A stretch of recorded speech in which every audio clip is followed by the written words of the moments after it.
Hey everyone, welcome to G.1 Lesson 1 about conditional statements. I'm Miss Bell and I'm excited that you are watching this video. Alright, so a conditional statement. That is a fancy vocab term that just means an if-then statement. So any sentence that's if something, then something else. So here's an example. If you watch this video, then you will pass the SOL. So oftentimes we write these kind of sentences with symbols. We use letters. So let's take this first part of the conditional statement. We call that the hypothesis, the if part. We're going to call that letter P. And that just stands for the first part there, if you watch this video. And then we'll take this second part, you will pass the SOL, and we're going to call that letter Q. It's just a shorthand for it. And we're going to write an arrow here. And this arrow just means if P is true, then Q is going to be true. So that's typically how you'll see a conditional statement written. So here are the other symbols that can come up when we're working with conditional statements. Often you're going to get questions that give you stuff like this that I'm boxing up here in the top left. They're going to give you a bunch of letters and the stuff that they stand for. So here it says P stands for you watch this video. Q stands for you pass the SOL. And R stands for you listen in class, which I know you all do. And then down here we have a table of symbols. And we're going to practice using these symbols, so just take a look at them and we'll see what we're going to do. So here's an example of a sentence, and we want to write this using symbols. So let's see what we have here. First I see, you watch this video. Now if we look over at our letters, you watch this video is letter P. So I'm going to write P for that part. Then I see the word and if I refer to my handy dandy chart here, and is this symbol that looks kind of like a little carrot or a little hat. So there's my and. I remember it because it's shaped like an A for and. So you watch this video and you listen in class. So you listen in class, I go to my chart, oh, that's letter R. So I'm going to write letter R. So we have P and R. All right, let's do another one. This one says, you do not watch this video. So first thing I see something about watching this video, and that is letter P. So I know I need to write a P somewhere in there. So there's P. And then I also see the word not. You do not watch this video. And if I look at my chart, not is this little squiggle. So there we go, squiggle P. You do not watch this video. All right, here's another one. This one is an if-then. It's a conditional statement. See our if and our then? I'm going to circle them. That means it needs an arrow. So I'm going to draw an arrow. The arrow always goes in the middle. Now I need to figure out what's going to go on either side. So let's check it out. So we have you listen in class, and that is letter R. Then on the other side, the conclusion, you pass the SOL. That's letter Q. So we get R arrow Q. All right, a few more. All right, it's another if-then statement. So here's if, here's then. So I'm gonna need an arrow in the middle. So there's my arrow. And on the front of the arrow, the hypothesis, it says you do not watch this video. So watching this video is letter P, but it has the word not in it. I like to circle these keywords to remind myself. And since it says not, I need that squiggle. And then on my conclusion side, after the then, it says you will not pass the SOL, which hopefully doesn't happen. But passing the SOL is letter Q, so I need letter Q. But there's that word not again, so I need my squiggle. So not P arrow, not Q. Okay, I think we got one more of these. All right, it's another if then. So if then, that means I need the arrow in the middle. And let's see what goes before the arrow. So it says you listen in class, which is letter R, and you watch this video.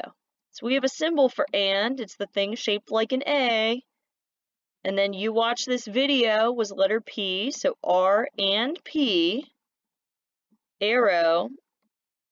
And the conclusion is you will pass the SOL, which is letter Q. All right. So with these conditional statements, there are some things we can do to kind of change them up a little bit. The first type is called the converse. Converse means we're going to change the order. We're going to switch the hypothesis and the conclusion. I remember it because converse starts with CO, like change order. Ah, look at that. So here's an example. Here's our statement again. If you watch this video, then you will pass the SOL. And if you remember, we called that P, arrow, Q. All right, so if we're going to make the converse, we're going to change the order, switch those pieces around. So here's what my converse would look like. If you pass the SOL, so notice how we're starting with Q this time, then you will watch this video. So this is Q, arrow, P. We're switching the pieces, just changing the order there. All right, our next type is called the inverse. So if you remember the word inverse from algebra, inverse means opposite, means do the opposite. So the way we do that in words is we negate it. That's a fancy word for adding the word not. We make it not whatever. So here's an example. Same statement. If you watch this video, then you will pass the SOL. So that was P, arrow, Q. They're usually going to be P, arrow, Q to start with. They like those letters. All right, so here's my inverse. If you do not watch this video, so there's not P, I'm using my little squiggle symbol there, then you will not pass the SOL. So that's squiggle Q.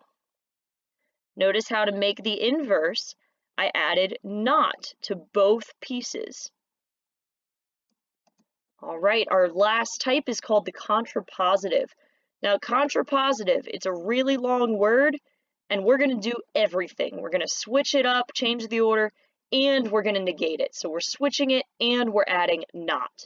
So here's our sentence again. If you watch this video, P, then Q, you will pass the SOL.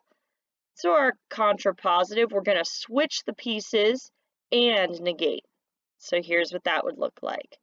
If you did not pass the SOL, so there's not, and that was Q, so that's not Q, then you did not watch this video. So that's our not P. Notice how the conclusion and the hypothesis switched places, and we added not. All right, so on the SOL, they're going to ask you to make the converse, inverse, and contrapositive. So I just have a few examples for you. They'll ask you stuff like, what is the converse of the following statement? And they'll give you a statement like, if you win the lottery, then you are rich. So take a minute, pause the video, try to make the converse. Okay, hopefully you made the converse. Remember converse, CO, we're going to change the order. So we're going to end up with, if you are rich, then you win the lottery, which of course is not necessarily true, but we changed the order there. All right, next example. They want us to make the inverse. And here is our sentence. If a figure has 3 sides, then it is a triangle. So it's a little math one for you. So remember, the inverse, that's the opposite. We're going to add not to both pieces. Not. Sorry, my handwriting's bad on this thing. So we're going to add not. So our inverse is going to be, if a figure does not have 3 sides, then it is not a triangle. All right, here's our last example. What is the contrapositive of the following statement?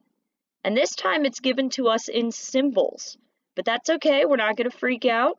We know that contrapositive means we're going to change the order and negate it. So sometimes you could do this in steps. So first, I'm just going to change the order. So here we go, not R, arrow P. But then I know I also have to negate it.